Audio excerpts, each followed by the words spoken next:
Valerie, can you describe the environment in which women give birth in the Afar Desert? Afar women give birth, it's said even by the government, 93% in their house. So only that tiny 7% ever reach the health centre, the clinic, or the hospital. And that is because their homes are far, far, far away in walking distance, and they have to walk to the closest health centre. And also, they have their own culture, which is far from the modern traditional way of doing medicine. So they have their own traditional birth attendant. That could be even their mother, could be their aunt, could be a woman within the community respected for her skills in delivering babies.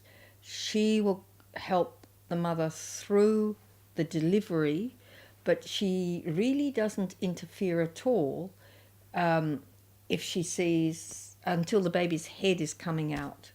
So it's not a very invasive type of way of thinking, these traditional birth attendants. And they don't have any system of antenatal checking. So you don't know what you've got. Baby coming head first, baby coming bottom first, or what. And all the mothers till now are with female genital mutilation. So you need a traditional cutting knife called a makita to cut her up to let that baby's head out, to release the baby's head. Otherwise, the baby will not come out. The BCAF has funded training of birth attendants in the Afar region since 2011. Can you summarise for us just what's been achieved in that time? What we've been able to do with Birthing Kits Australia is train very active traditional birth attendants. You can't train them all. There's too many of them in the community. So we train the most active, the most needed, the most loved TBAs, and we train them so that they stop doing harmful practices that hurt mother at the time of delivery, number one.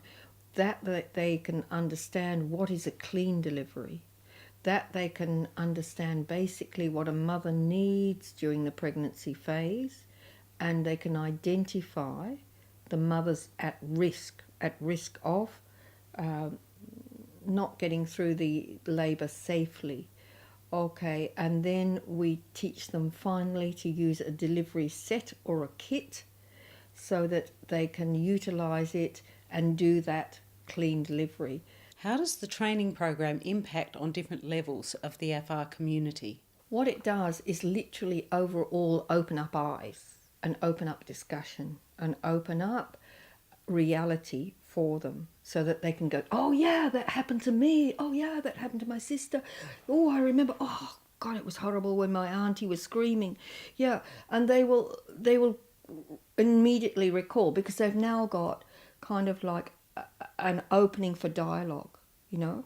So whether it is the clan leadership, whether it is the religious leadership, whether it is the woman who does the FGM, the traditional birth attendant who may also do the FGM, or the mothers who are, going to have another baby or had a baby, or the girl who's going to get married, they all enter the discussion, including fathers. So we get the whole community involved, and from all their perspectives, it ticks into their conscious understanding. And so they say, oh yeah, I saw that. Oh, horrible, horrible, horrible, horrible. Yeah, she actually died like that, they'll say. And, but they've never, ever discussed it before. You've always been adamant that literacy has been an important precursor to the effectiveness of the training programs. Can you explain why this is so?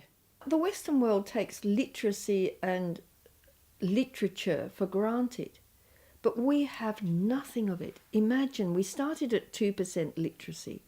People were not aware that you don't have to drink dirty water. They were not aware that there are mosquito nets. They didn't know that soap is such a benefit, So literacy is literally the brain opener. And everybody has the right to that. What are some of the biggest challenges you face in the training programs in the Afar Desert? There's still a whole community out there who really have no access to safe delivery, just her waiting, and they will just say, oh, God took the mother when she dies and the baby. So, I mean, the greatest problem for us is to think about that. And the community will then say, okay, we say we want to train 40. They will say, oh, well, could we just put in another 26 or maybe, and they just slide them in and you're discussing, and then all these people come around, oh, look, we really wanted to get this information also, we don't want to take your equipment and your supplies, but, just let us have a bit of him. So you've got this incredible well of, you need to move on, you need to do more.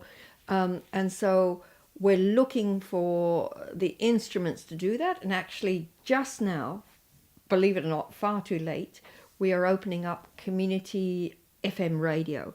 And this will go boom, I think. It will happen soon. It will have all the messages to help females, to help reproductive health, and to basically live a better life. Valerie, you've had a lot of experience with AFAR women and their babies and in the wider community.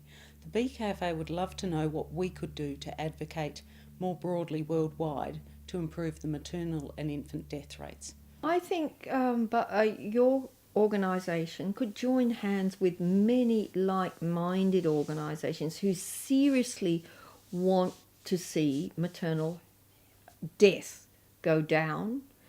And maternal death is always worse in marginalised people where they're living under remote conditions, where government is just closing an eye and forgetting. Okay.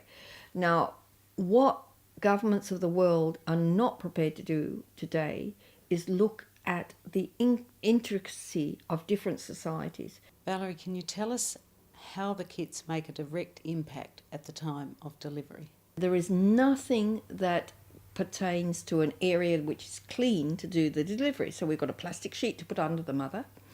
We've got the cord ties. Otherwise, she's just going to zip off a piece of cotton from her clothes and tie it around the baby's cord. We've got a new razor blade. She was going to use her old metal cutting knife to cut the baby's umbilical cord. And she will use that old cutting knife also to cut the mother, so we can use the razor blade for that. So that's great. Okay, and then we've got the cotton wool there. We teach them to wash the mother's vulval area, and so this is all new. Otherwise, they never look at anything to do with hygiene in the delivery, and the traditional birth attendant herself will wear gloves. So this is the first time she's been protected from the mother's blood that could have given her hepatitis, HIV, or whatever. And that's really exactly the danger that traditional birth attendant is in and has been in for all these hundreds of years. And can you tell us if there's any evidence that the maternal death rate and the death rate amongst infants is actually reducing because of the birthing kits? I could say that you don't need evidence because it's obvious. I mean, if you get cleanliness, you've got everything, You've got so many open areas during a birthing process. You've got to cut this woman to get the baby out. Okay, so she's got a raw area. Okay, if this was done without gloves, without any form of cotton wool, without any washing at all, and then this umbilical cord, we can infect this baby directly through the umbilical cord and kill the baby with tetanus, with any other infection, yeah? So for sure, birthing kits are definitely lowering maternal and newborn death. Valerie, can you tell us, please, the 3 core components of a training program? The 3 core elements are the fact that the person that's going to give their commitment to the program and utilise the kits, she has been trained, and we're training her again every single year. So we're upgrading her and we're connecting her. And she's equipped and then she's networked. So with that's the 3 elements. And the 3 elements are essential because if you just train them and run away and they don't know who to refer to, who to talk to, well, that's useless, you know. If they don't have the equipment and you've told them you should use this equipment, you should always use soap, you should always tie with a clean tie, etc., and they haven't got it. Well, that's also depressing if you've been trained to do that. So all fits together for one program and for the success of the delivery at the end of the day. Valerie, can you tell us what aspects of the program design actually strengthen the whole community? The government is not impacting there at all. The government is saying it's too hard, we can't get to these remote people, we can't get into the house, forget it. If they don't come to us, forget it. Okay, so we are going to them, we are with the community, and we are literally giving them the tools of change.